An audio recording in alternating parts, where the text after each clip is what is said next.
I cannot tell you how freeing it is to have my hands. If you've noticed in the last few videos how much more I'm gesticulating, it's really cool. All right, today we're talking about Gears of War 1. Why am I talking about Gears of War? Well, E-Day is coming out soon, so there's that. And that really made me start to think about the series, because for a while, myself, like many other people, kind of wrote Gears of War off, and we were like, it was cool until Halo came out, and then it was always kind of second fiddle to Halo. But now, it's second fiddle to Forza, and Halo is like fifth fiddle. So Gears of War is really the one who's laughing now.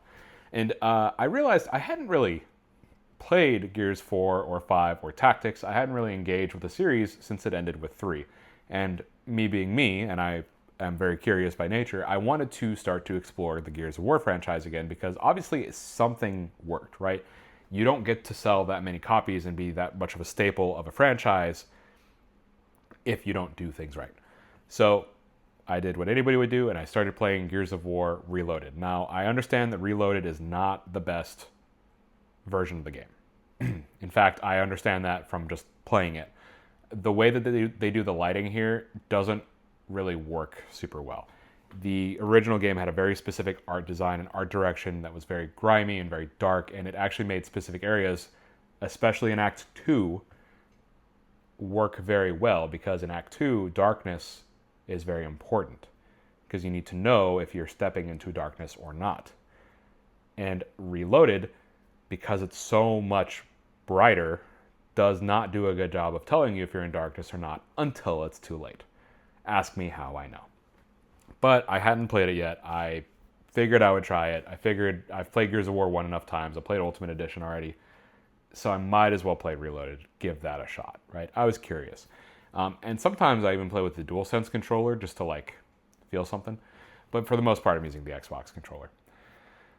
What do I think? Why is Gears of War so important? And let me ask you, why do you not think Gears of War is important? Because just playing it and just seeing what it was able to achieve in 2006, I'm actually really floored by how much this game adds to the third-person genre. Here is just a couple of things that Gears of War added that we did not have in third-person shooter games until Gears of War. And if you want evidence of this, go play the first Uncharted and see what's missing. Things like smart cover, being able to just like shove yourself into cover, clamber over the cover, switch corners, the smoothness of all those actions, that was Gears of War. Being able to blind fire, that was something that we had never seen in a game before. And the first time you see it, you're like, yeah, I guess you could do that, huh? Blind fire was really cool. That was from Gears of War.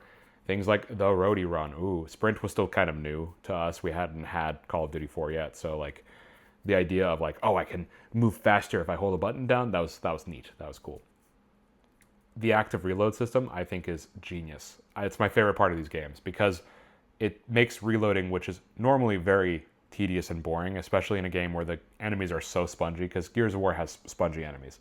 And it makes it rewarding because when you hit that active reload on time, not only does Marcus usually go, oh yeah, or something like that, it also boosts your damage. It looks cooler, makes you feel better about yourself. You get like a gold sticker for the day.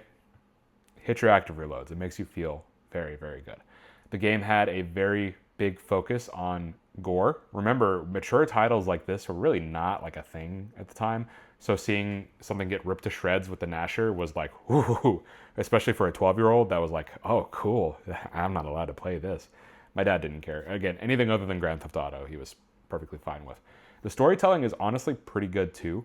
Gears of War is really great. Let's touch on the storytelling real quick too. I think Gears of War 1 does a really good job showing us the world. This is something that nobody ever talks about because Gears 2 and Gears 3 up the stakes and tell the personal stories. And those are important things and they work really well for that. But Gears 1 does a really good job of showing us like this is where we're at after the Locusts have come in and invaded and really destroyed everything. This is how things are. This is how people used to live. And I don't think you get as much of that in Gears 2 and 3. Gears 2 and 3 are so focused on the war effort, on the big conflicts, the big set pieces. Again, those are where they lead logically. It makes sense. But Gears 1 lets you have some of that silence. It lets you really sit in and see what damage has been done and how many people have been dishomed. Getting that whole moment with the Stranded, I thought was really important because like these poor guys are just living out here in the middle of Locust County. They're gonna die.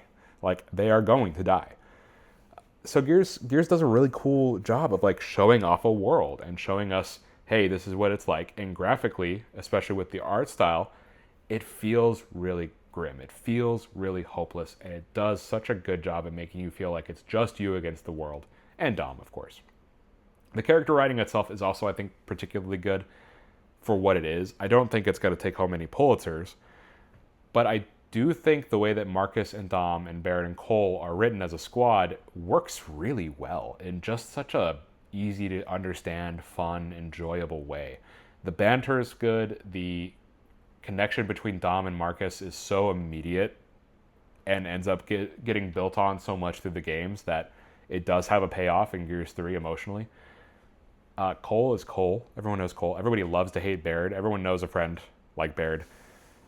The characters just work so well with each other. And I really enjoy that. I keep looking over here. I'm looking at Gears 2 and 3. I don't have a physical copy of Gears 1. So I guess I could hold a copy of Gears 2 here. Do you know Negan played this in Walking Dead? How cool is that? So again, it's just very different. It's a very different situation that Gears 2 and 3 have. But I think gameplay-wise, Gears 2 and 3, obviously, yes, they build on what Gears 1 established. But Gears 1 really did change the way that third-person shooters can tell stories. It changed the way they can show off worlds, and it changed the way that third-person shooters play, especially. And online multiplayer was wild. If you ever see those videos of people hopping from cover to cover, that's what it was like. And that was also the first time I'd had to play a multiplayer game where respawns were turned off. I was not ready for that. I really wasn't. I was like terrified. I was quaking in my boots. I was like, I don't know if I can do this, Dad. And then I didn't, because Halo 3 came out pretty soon after we got it. But, you know, I tried. But if you have not given Gears of War a shot, now is really the best time to do it. We have E-Day coming out.